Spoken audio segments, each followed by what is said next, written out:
This is Lisa from Mobile Tech Review, and this is the Anker Soundcore Liberty 2 Pro True Wireless Earbuds. We don't review a lot of these, but when Anker approached me about these, I thought for the price, they actually look pretty good, and they were promising to have really good audio quality. In the $149 price range, you don't always get this most superb audio quality. Do you now? We're going to find out. So many of you know Anker for their wireless charging banks, their high-quality cables, that sort of thing, and you didn't even know they have the Soundcore line of, well, headphones and earbuds. Yes, they do.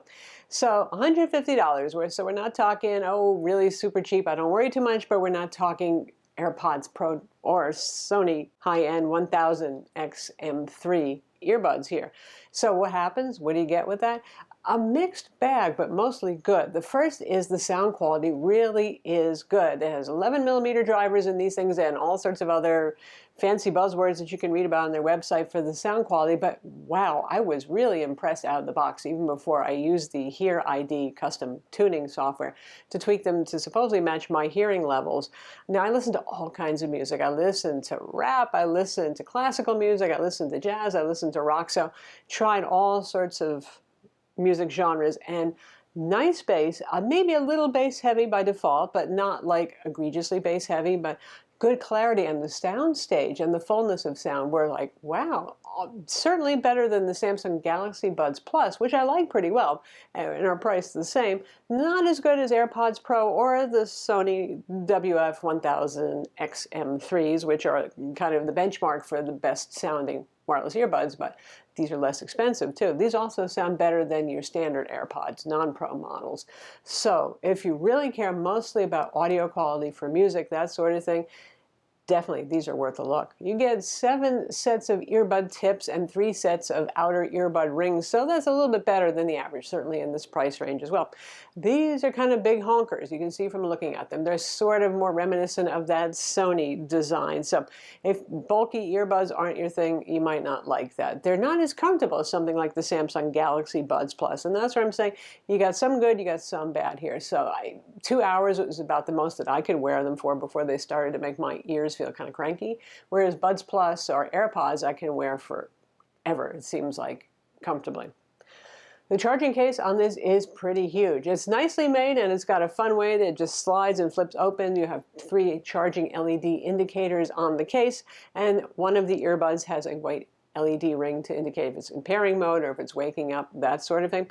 But definitely a bulky case. The good thing about the bulky case, though, is that it can charge your earbuds 3 additional times. So one charge, they say, is good for 8 hours. So it's true. Pretty much I got 8 hours of playtime. So you go all the way up to 32 hours before you have to plug these things in again. If you plug them in for 10 minutes, you get about 2 hours of music playback. And that makes it pretty good. So bulky body, bulky case, that would be a combo. You get a USB-C cable in the box to charge them with, not the charger itself, but you probably have one from a phone, don't you? And also supports Qi wireless charging, which is pretty nice, and is competitive with the Samsung Galaxy Buds and the AirPods Pro in that respect, and the 2nd generation AirPods. Now, one thing that's pretty cool is we get aptX support. It's a high-quality codec, particularly important to Android people because most Android phones support that, so it's better than your basic SBC codec that is also supported. That probably is one thing that does help them to sound better. These are Bluetooth 5, by the way. Also supports AAC. It's compatible with iPhones as well as Android phones, and of course laptops and all of that stuff as well. And you got a Soundcore app available on Android and iOS that we'll show you a little bit later that lets you tweak stuff on them. They're IPX4 sweat resistant, which is about as good as it gets for earbuds these days, and also supports voice assistants, both Siri and Google Assistant. Now, they have 1 button on each bud, so I actually prefer that, and the button is not the easiest thing to press, so no accidental skipping tracks or stopping your music and all that sort of thing. No fiddly, oh boy, we have touch points everywhere. I'm actually fine with that. You can customize that with the app, too. One thing that is weird when you pair to the left and the right earbud separately. So I bet a whole bunch of people just go through the pairing and they see the first dialogue and they say okay, and they don't pay any attention. So make sure you pair to both. If you're doing a firmware update, which it will do out of the box if necessary, it'll let you know if you haven't paired to both, which is a little bit helpful. So let's talk about that app a little bit. They have this Hear ID thing here, and this one is a little mystifying to me. And I did it a couple of weeks ago when we first got the buds in, and I could hear across the entire range. range. Basically, it starts with very high tones and goes all the way to bass tones. Most of us have good bass hearing, and we lose our high hearing, especially as we get older. Anyway, I could hear the entire range, yay, go me, and I have pretty good hearing. And then after the firmware update, I couldn't hear the highest tone anymore, but our video editor could. Very weird. But if I do a hearing test tone kind of thing, I can hear high range fine. So something has changed a little bit with the firmware here, but overall, it still sounds quite good. So when you do the Hear ID test, it customizes the EQ basically. So if you're lacking in the high range, it'll boost the high range. If you're lacking in the lows, it'll boost the lows. You get the idea. It goes through quite a few tones, so it's fairly customized.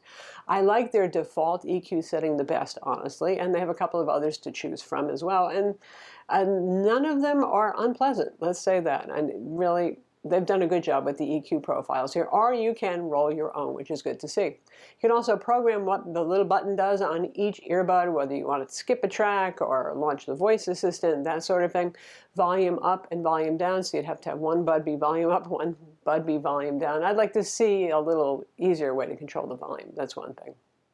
One thing that's pretty annoying, I guess there's no proximity sensor on these, so if you take one bud out or if you take two buds out, they'll just keep playing happily. If you put them in the case and don't close the case, in fact, sometimes they'll keep playing. Once you close the case, then they disconnect. So that makes them feel a little bit more budget.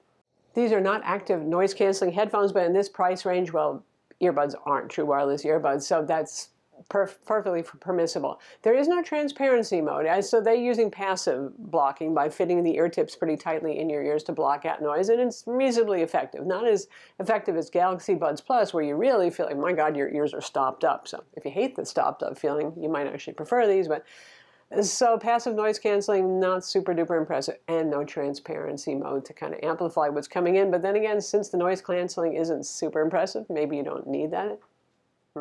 In terms of any white noise, there is a little bit, just a little bit of kind of very, very faint, though. Not enough, I think, that anybody would complain, and not completely unheard of in wireless earbuds. So, in the end, what I can tell you is these sound amazing for the price, and that's the selling point. These rival the AirPods Pro. They're not quite as good in terms of soundstage, where I still hear more separation and a roundness to the bass that maybe these don't have. These just a little more oomphy on the bass, but still getting really close. And compared to the benchmark, the Sony WF-1000XM3s, also getting really close. Of course, no noise canceling here, but other than that, these are some of the best earbuds I've heard in this price range in terms of sound quality. As for the other things, the size, some convenience features, those are the things that you might be giving up. Also, the call quality. They have 4 noise-canceling mics. Call quality is okay. Outgoing voice sounds a little thin and tinny, so is that the end of the world? No. It doesn't pick up a lot of ambient noise, at least, which is a good thing. So overall, if you're an audiophile type person on a budget, that's who I'd recommend it to. I'm Lisa from Mobile Tech Review. Be sure to subscribe to our YouTube channel for more cool tech videos, and do hit the notification bell too.